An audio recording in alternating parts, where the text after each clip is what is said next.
मेरे साईं छुई जो पत्थर भी तो वो पारस कहलाए।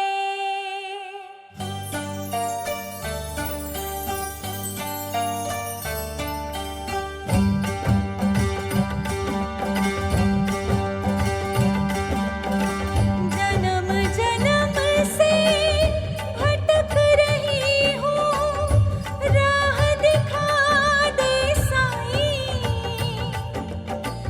जन्म जन्म से भटक रही हूँ, राह दिखा दे साईं। खंडहर भी तेरी चरण धूल से बनते हैं द्वार कमाई। मेरे साईं मेरे साईं मेरे साईं, मेरे साईं मेरे साईं मेरे साईं।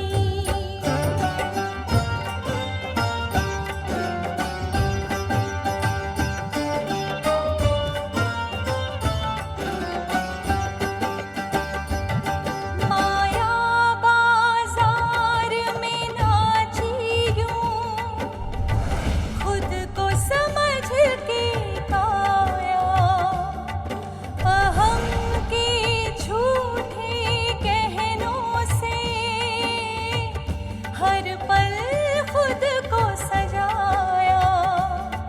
पर पीछे सारे पर्दों के अंधकार ही पाया। सुना है केवल पानी से ही तुमने है ज्योति जलाई। मेरे साईं मेरे साईं मेरे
अरे झिपरी, चंपा, गुड़ी पाड़वा की बधाई हो अध्यापक जी। तुम सबको भी। इस विद्यालय ने हम सबको नया जीवन दिया, हमें ज्ञान मिला, अच्छी अच्छी बातें सीखने को मिली। इसीलिए हम सबने सोचा कि हम नए दिन की शुरुआत यहीं से शुरू करेंगे। हम इस विद्यालय को अपने हाथों से सजाएंगे। हाँ हाँ, क्यों नहीं, आओ।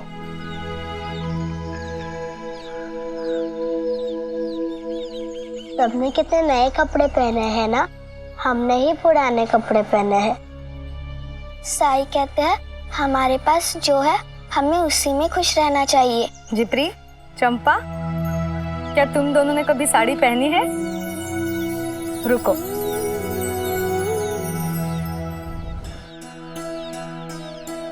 ये लो, गुड़ी पाड़वा पे आप दोनों को मेरी तरफ से उपहार। अरे पहने तो। साड़ी तो दे दी, लेकिन पहनाएगा कौन? चलो मैं पहनाती हूँ, आओ चलो।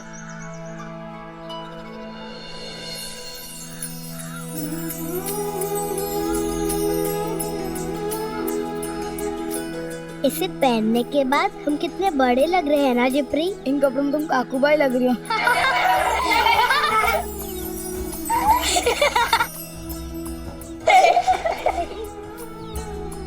ये साड़ियाँ तो तुमने किसी खास अवसर के लिए रखी थी ना? समझ लो यही खास अवसर है।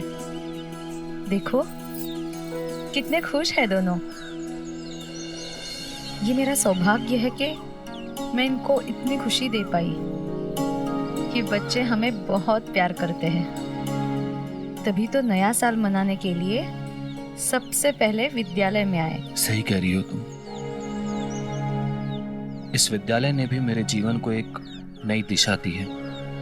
अब इसके बिना मैं अपने जीवन की कल्पना भी नहीं कर सकता।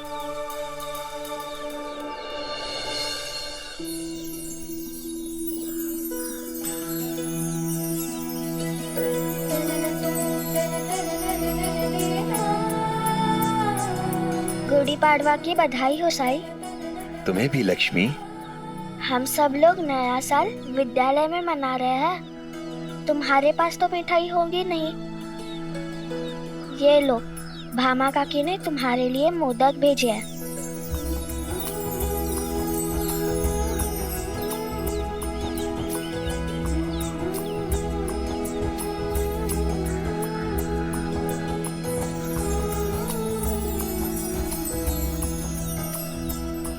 ये हो गया मेरा। ये लो चंपा, इसे सब बच्चों में बांट दो।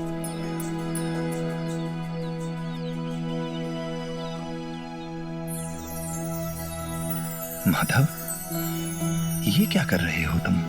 साईं, ये बच्चे मुझे अपना गुरु मानते हैं और मैं आपको अपना गुरु मानता हूं। मैं इनका मार्गदर्शन करता हूं और आप मेरा मार्गदर्शन करते हैं। बच्चे अपने नया साल अपने गुरु के साथ विद्यालय से शुरू कर रहे हैं, इसलिए मैं चाहता हूं कि मैं अपना नया साल आपके आशीर्वाद से शुरू करूं। गुरु हर हाल में अपने शिष्य का मार्गदर्शन करता है, फिर चाहे कुछ भी हो जाए वो अपने शिष्य का साथ नहीं छोड़ता। उसे हर हाल में, हर परिस्थिति में अपनी जिम्मेदारी निभानी ही होती है और तुम्हें भी अपनी जिम्मेदारी निभानी होगी। फिर चाहे वो जिम्मेदारी विद्यालय के अंदर हो या विद्यालय के बाहर। भगवान श्री कृष्ण की तरह उन्होंने गुरु बनकर अर्जुन का साथ दिया, उसे युद्ध में विजय दिलाई और युद्ध के बाद भी पांडवों का मार्गदर्शन करते रहे।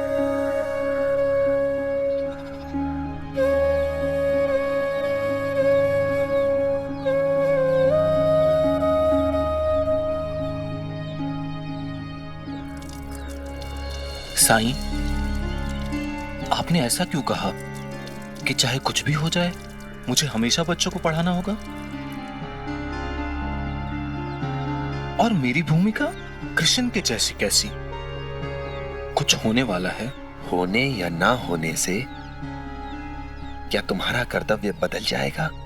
इतना याद रहे कि कर्तव्य का निर्वाह रुकना नहीं चाहिए किसी भी हाल में।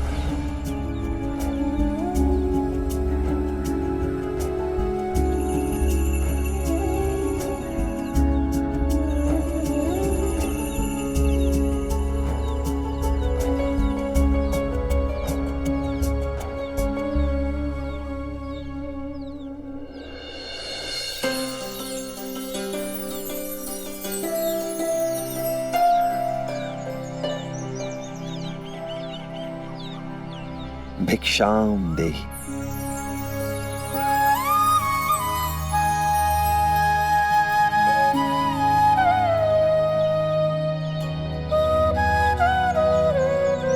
नूतन वर्ष की ढेर सारी शुभकामनाएं साईं। नए साल की हार्दिक शुभकामनाएं साईं। राम जी भला करें।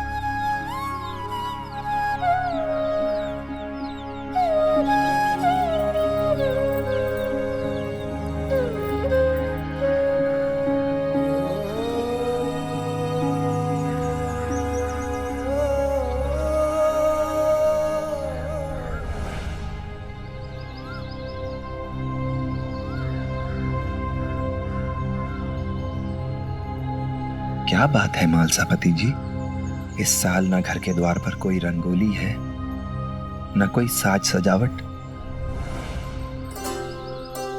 हर साल यमुना करती थी ये सब, पहला साल है उसके बिना। कहने को तो हम गुड़ी पाड़वा मना रहे हैं, लेकिन किसी भी काम में दिल नहीं लग रहा साईं। इस तरह उदास रहोगी, तुम्हारी उदासी यमुना के हृदय तक पहुंच जाएगी। बेटी का दिल मां से जुड़ा होता है। घर की साफ सफाई करो और जिन चीजों का इस्तेमाल नहीं करते हो उन्हें हटा दो। थोड़ी जगह बनाओ घर में ताकि नए के लिए जगह बने।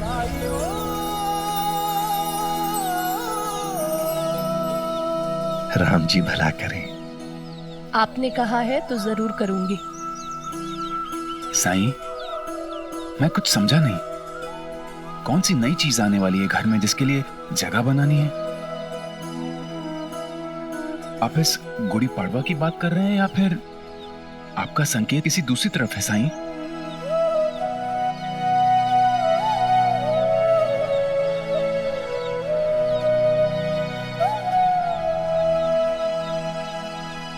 साईं को अवश्य कुछ अंदेशा हो रहा है। आज गुड़ी पड़वा है ना, तो आप बाजार जाएंगे तो तात्या के लिए कुछ नए कपड़े और खिलौने लेकर आइएगा।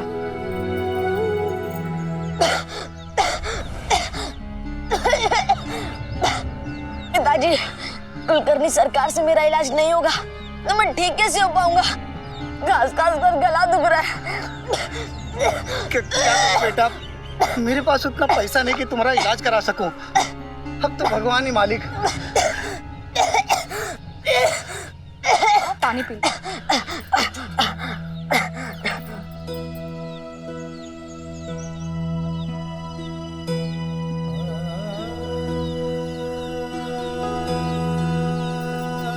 क्या हुआ है इसे? खांसते खांसते दम फूल जाता है इसका। शाम होते ही बुखार चढ़ जाता है। कुलकर्णी सरकार के पास आया था इलाज के लिए, लेकिन वो इलाज के इतने पैसे मांग रहे हैं, अब 2 रुपया कहाँ से लाए? कोई कैसे इलाज कराए? बस वहीं से बिना इलाज के वापस लौट रहा हूँ। साई ने भी दवा देना बंद कर दिया है। हम चाहे तो कहाँ जाएं?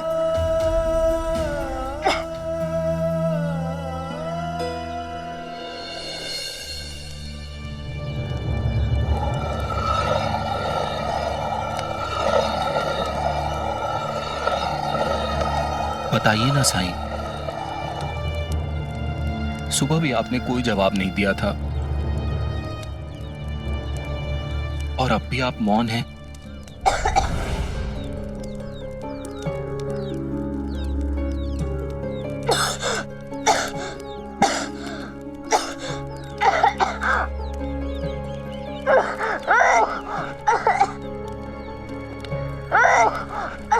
साई, ये कुलकर्णी सरकार से अपने बेटे का इलाज करने के लिए शिरडी आए थे, लेकिन कुलकर्णी सरकार ने दवाई देने का मूल्य 2 रुपया कर दिया है, जो ये नहीं दे सकते। इसलिए बिना इलाज किए यहां से जा रहे हैं। हाँ साईं, जब से तुमने दवाई ना देने की कसम खाई है, लोगों ने इलाज के लिए द्वारका माई आना छोड़ दिया है। पिछले 10 दिनों में एक भी मरीज नहीं आया है तुम्हारे पास, और इसका फायदा कुलकर्णी सरकार उठा रहे हैं। उनसे इलाज करवा के कंगाल हो रहे हैं सब। अपने घर, खेत, पशु या तो गिरवी रख रहे हैं या तो बेच रहे हैं। सिर्फ कुलकर्णी सरकार ही नहीं, उनके सेवक अंता पंता भी लोगों से रिश्वत ले रहे हैं। जो लोग रिश्वत दे रहे हैं, कुलकर्णी सरकार उनका पहले इलाज कर रहे हैं, नहीं तो शाम तक इलाज के लिए बैठे रहो। अब इलाज के लिए पैसे नहीं है तो रिश्वत देने के लिए पैसे कहां से आएंगे? साई, कुछ तो उपाय करो। याद है साईं, तुमने जंगल में मुझसे कहा था कि तुम्हें लोगों के मन में विश्वास की ज्योत जलानी है। तो उपाय होगा ना तुम्हारे पास?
ये क्या कर रहे हो?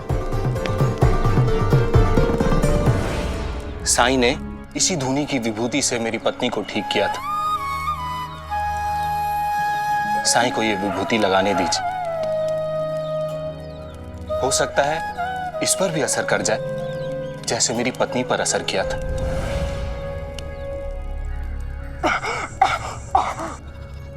देखो, तुम्हारे पास और कोई विकल्प नहीं है। तुम्हारे पास खोने के लिए कुछ नहीं है, और पाने के लिए सब कुछ है। भरोसा रखिए, साई को विभूति लगाने दीजिए।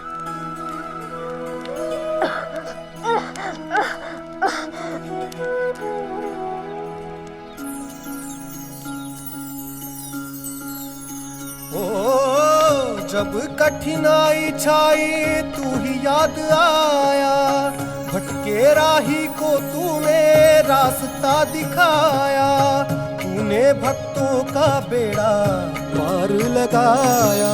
तेरी महिमा मेरे साई कौन जान पाया।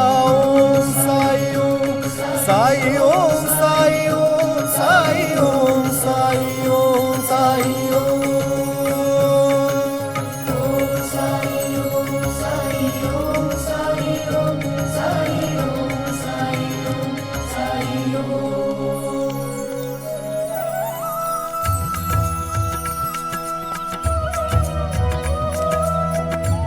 मेरे गले में जो भी तकलीफ थी वो ठीक हो गई। बाबा बाबा मैं ठीक हो गया। बाबा बाबा मैं ठीक हो गया। बाबा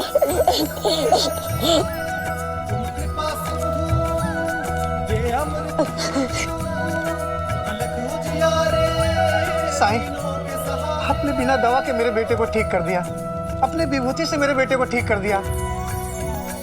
आपकी विभूति जादुई है, चमत्कारी है। मैं सबको बताऊंगा कि मेरा बेटा ठीक हो गया। साईं ने मेरे बेटे को ठीक कर दिया। साईं ने मेरे बेटे को ठीक कर दिया। मेरे बेटे को ठीक कर दिया। सब लोगों को बताऊंगा मेरा बेटा ठीक हो गया।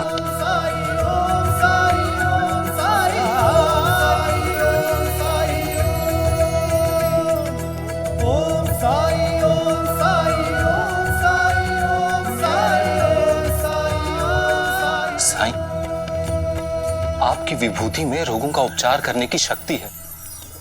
पहले भामा को ठीक किया और अभी इस बच्चे को।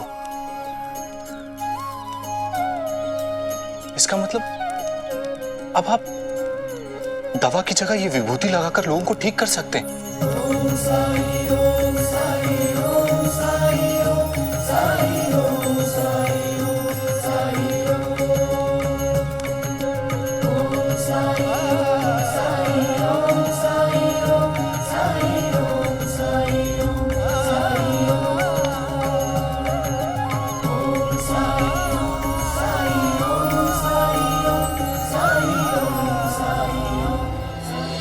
ये आप क्या कह रहे हो अध्यापक जी? धुनी की राख दवा का काम कैसे कर सकती है? दवा तो बाद में असर करती है, पर यह विभूति आपने जैसे ही लगाई आपकी सारी पीड़ाएं दूर। और यह समझ लीजिए कि आज से आप लोगों को कुलकर्णी सरकार से इलाज करवाने की कोई जरूरत नहीं। किसी को भी अपना इलाज करवाने के लिए अपनी जमीन या अपनी जायदाद गिरवी या बेचने की कोई जरूरत नहीं। और हां, सबसे पहले इलाज करवाने के लिए भी आप लोगों को किसी भी बेईमान को रिश्वत देने की जरूरत नहीं पड़ने वाली।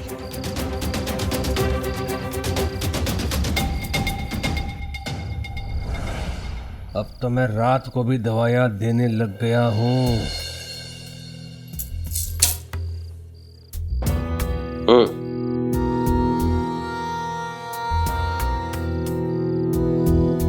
हरिओम।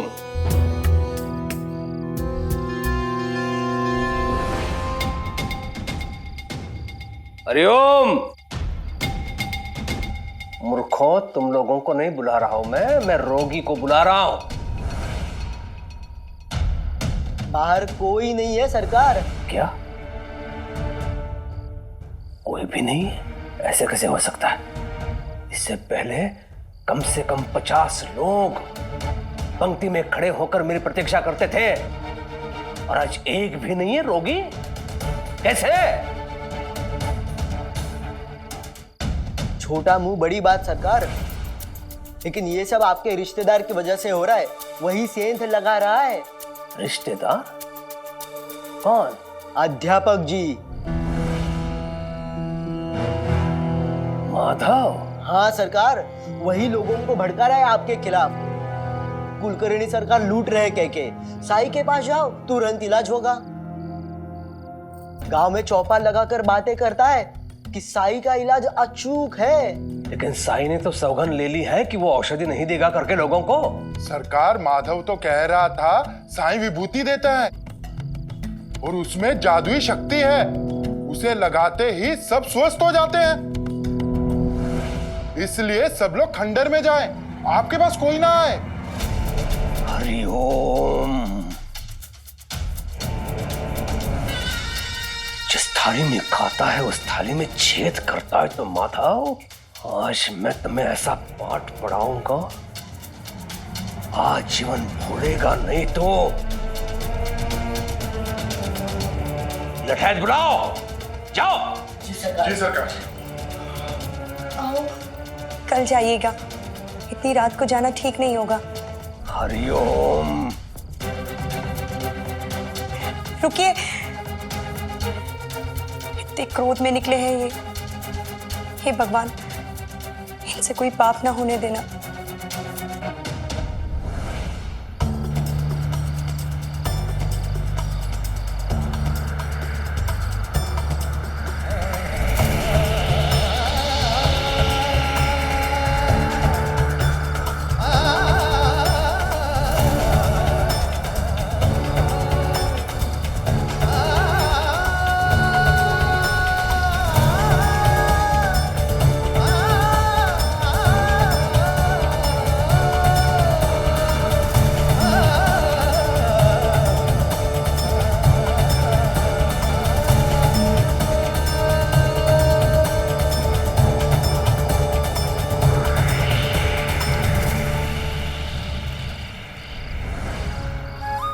भले ही तूफान कितना ही बड़ा क्यों न हो और उसका सामना करने वाले कितने ही छोटे या कमजोर,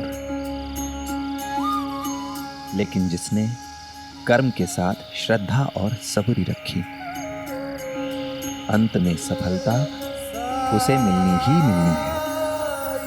भामा, अरे तुम्हारी थाली कहाँ है? इधर आओ, इधर आओ तुम, यहां बैठो।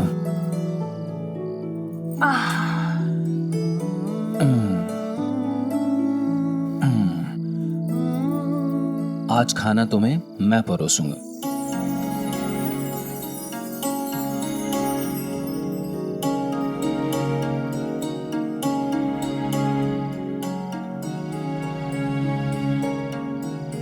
आप मेरा इतना ख्याल रखते हैं, थोड़ा ध्यान अपना भी रखा कीजिए। मेरा ध्यान रखने के लिए भगवान है। मुझे जीवन में जो चाहिए था उन्होंने दिया है। अध्यापक जी, बाहर आइए। इस समय आने का क्या मतलब हो सकता है?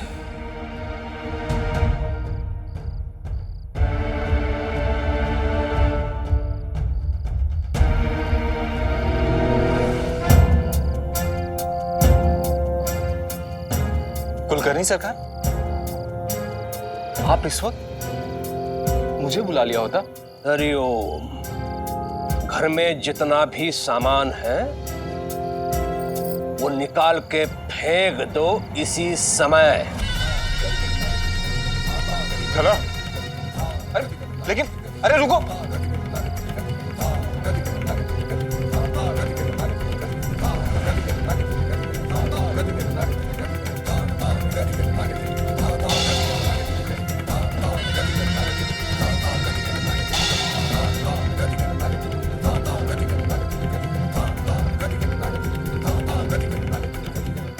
सरकार, सरकार रोकिए इन्हें। ऐसा क्या हो गया हमसे? अचानक आप ऐसा क्यों कर रहे हैं हमारे साथ? कुछ बताइए तो सही, क्या किया है मैंने?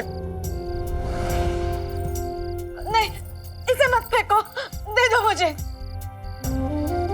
नहीं मामा, नहीं नहीं नहीं, नहीं, ये मेरे होने वाले बच्चे के लिए है।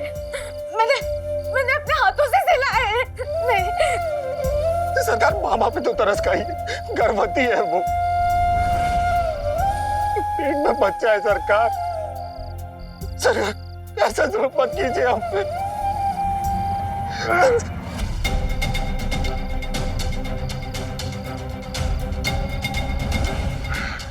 अंता, मैं तुझे छोड़ूंगा नहीं।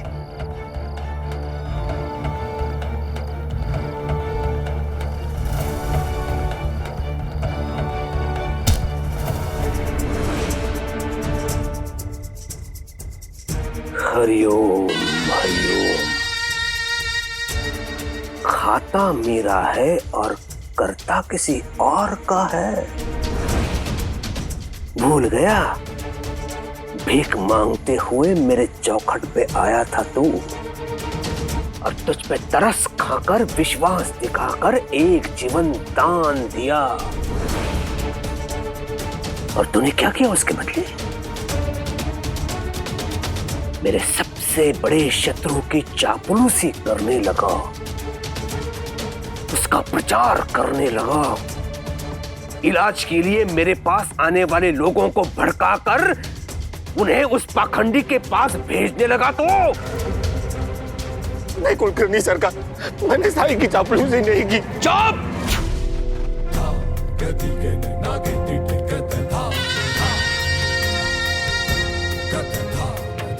एकदम चुप। सांप भी पालता ना मैं तेरी जगह, वो भी ऐसे नहीं डसता।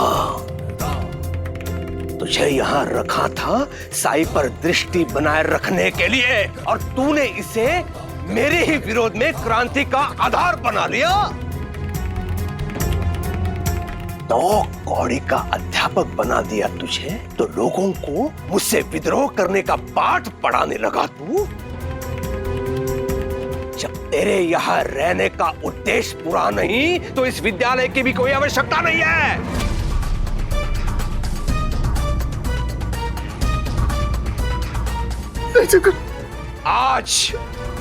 आज अभी इसी समय सब बंद।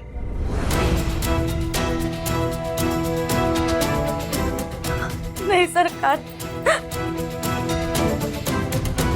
ऐसा मत कीजिए, कृपा करके ऐसा मत कीजिए। इतनी रात को हम कहाँ जाएंगे?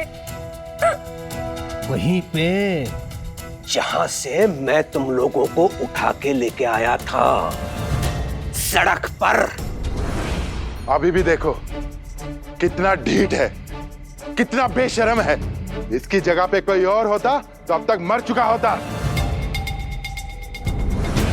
स्मरण रहे, मेरे साथ विश्वासघात करने का यही परिणाम होता है। मैं कुलकर्णी सरकार हूं, शिरडी का निर्विवादित राजा। हरिओम।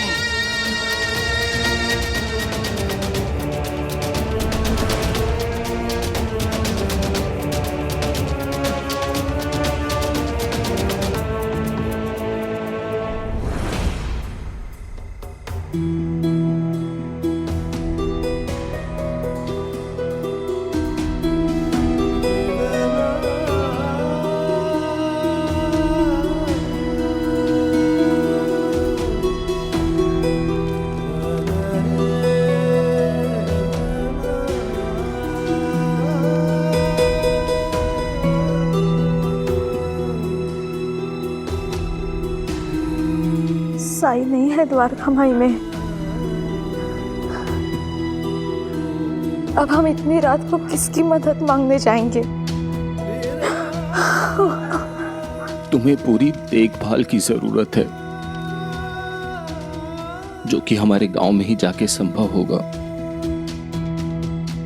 वैसे भी कुलकर्णी सरकार इतने नाराज है हमसे कि यहां रहना खतरे से खाली नहीं है।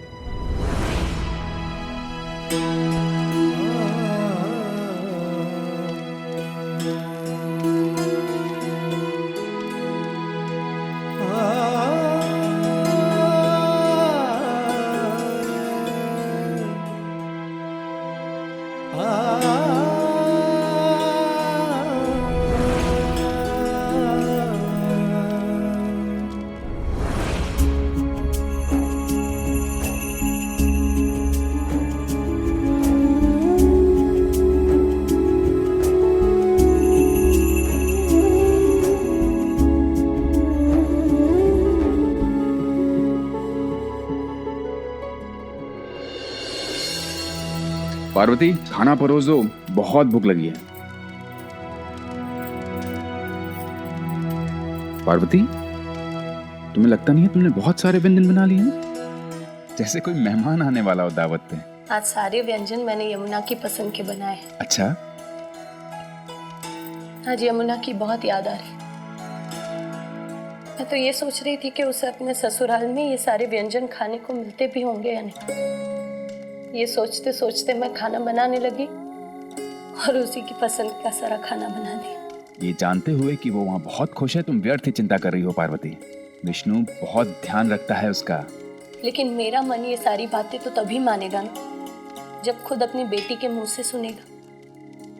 मुझसे ना सही, लेकिन वो अपनी माँ को एक पत्र तो लिख सकती है ना।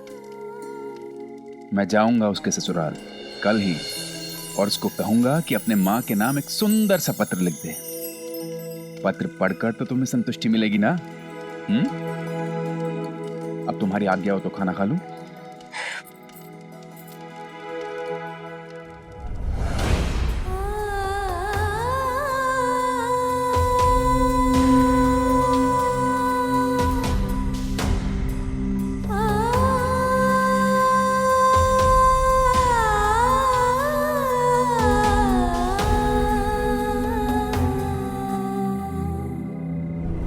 गुरु का धर्म क्या है? शिष्य में ज्ञान का बीजारोपण करना।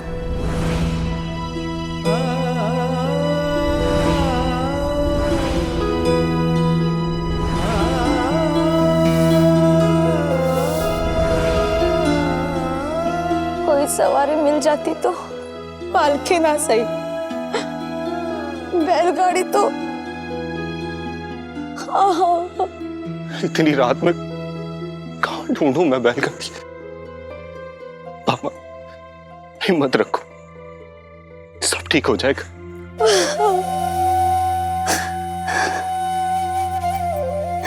हे विठ्ठला, सहायता करो, सहायता करो।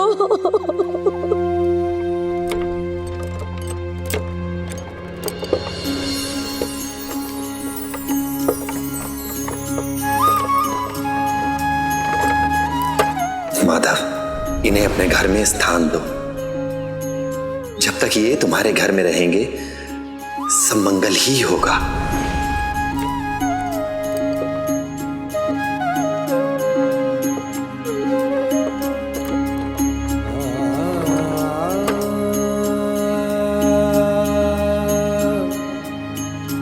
इतनी रात को कहाँ जा रहे हो बाबूजी?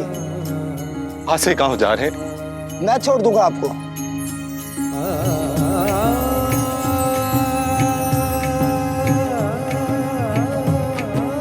लेकिन उससे पहले मुझे मालसा पति जी को एक संदेशा देना है। वो संदेशा देने के बाद मैं आपको छोड़ दूंगा।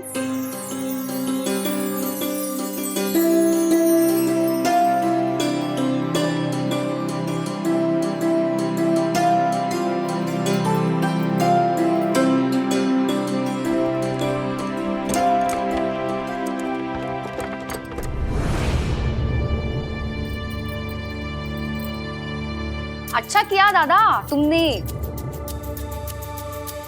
देर से ही सही लेकिन सही किया जो उस नमक हराम को भगा दिया यहाँ से। मुझे तो वो पहले से ही पसंद नहीं था, और उसकी वो पत्नी वो तो बिल्कुल भी पसंद नहीं थी मुझे दादा। और ऊपर से एक और सपोला पेट में पल रहा था। भामा, भामा तो पेट से है ना, और ऐसी हालत में आपने उन्हें। वहीनी, अरे कैसी पत्नी हो तुम? उन धोखेबाजों ने तुम्हारे पति के रोजी रोटी पर लात मारी, उनकी काबिलियत पर सवाल उठाकर लोगों के मन में संदेह के बीज बोए। दादा ने तो उन्हें छत दी, काम दिया उसे, ऊपर से दाम भी दिया। और एक वो है कि उस साई के गुण गाता है, और एक तुम हो, तुम्हें तो उसकी चिंता हो रही है, उसकी पत्नी की भी चिंता हो रही है इसे। अरे दादा, दादा घर में ये हाल है तो बाहर वालों से उम्मीद भी क्या कर सकते हैं हम।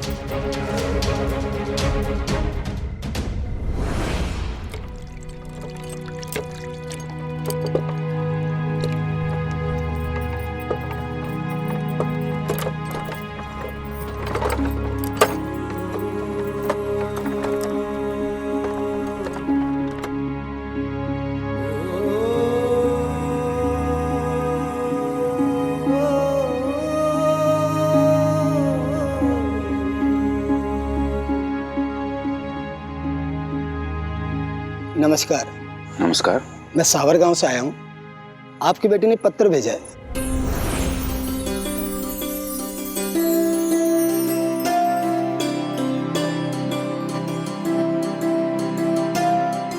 क्या यमुना ने पत्र भेजा है? प्रिया आई बाबा, पत्र देर से भेजने के लिए क्षमा चाहती हूँ। मैं यहाँ बहुत खुश हुई। गृहस्थी कितना बड़ा सुख है ये मैंने जान लिया है। बस आप दोनों की याद आती है, बहुत याद आती है, और हमेशा आपको धन्यवाद ही कहती रहती हूँ कि आपने मेरा विवाह इतने अच्छे व्यक्ति से करवाया। दुख है तो बस इसी बात का कि आप दोनों मेरे बिना कितना अकेलापन महसूस करते होंगे।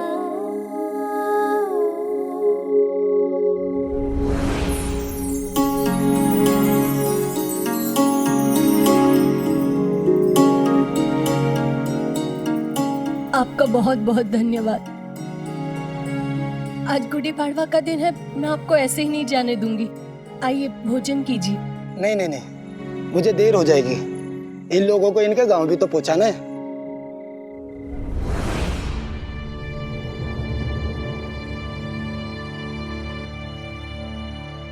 माधव, तुम?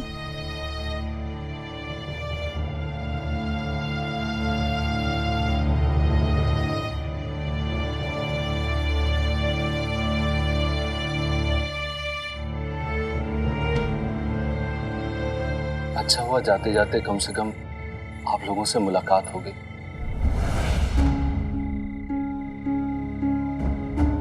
हम लोग जा रहे हैं। जा रहे हो?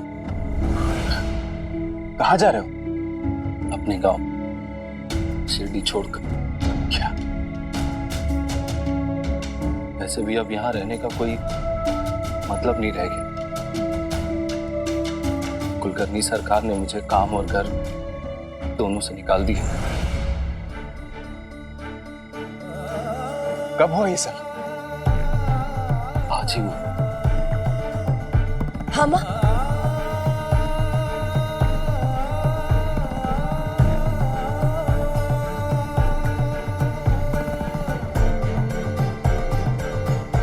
माधव कैसी मूर्खों वाली बातें कर रहे हो तुम? हवा की हालत देखी है तुमने? ऐसी हालत में उससे इतनी लंबी यात्रा करवाओगे, वो भी ऐसे रात को?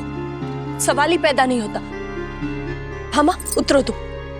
हाँ बिल्कुल, ऐसी हालत में मैं तुम्हें बिल्कुल नहीं जाने दूंगा। चलो तुम दोनों अंदर। चलो।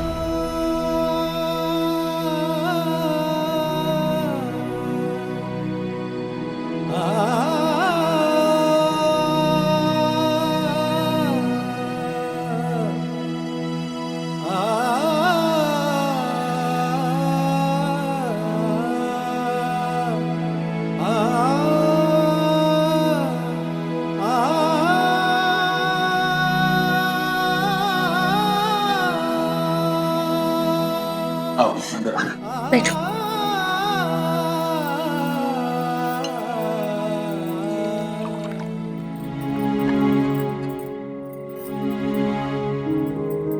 हम लोग मर गए थे क्या? क्या इतना भी अधिकार नहीं समझते तुम दोनों हम पर?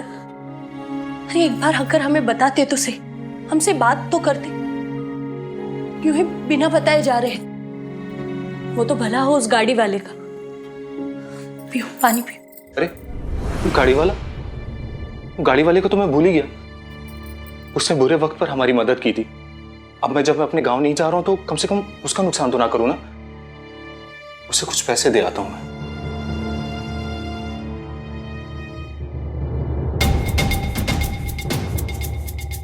अरे ये कहां चला गया? ओ सुख दुख आने जाने हैं, धूप और साए, बाबुराए मनवा तेरा उलझ न जाए। मन में आशा के दीपक बुझने ना पाए, सुबह फिर से आएगी हम समझाए। ओ साई ओम साई ओम साई ओम साई ओम साई ओम साई